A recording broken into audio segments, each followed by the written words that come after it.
ای رونالدو، تایپ چه دختریه داداش چادری باشه، پای عرق خوری باشه، پشما سینم هم ببافه که دیگه عالیه داداش. منطقیه. رونالدو زن جورجینا با مسی داره بهت خیانت میکنه، بودو بریم. بدبخت منو به چی فروختی؟ به مسی کوتوله ها؟ مسی عشقه. چه صفت آشغال، 100 دفعه گفتم اسم مسی رو پیش من نیار.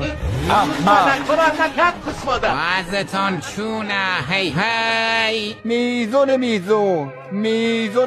من محو عرقم و عرق محو من است. هر سو مجویی که این عرق مال من است. سلامتی مادر مسی.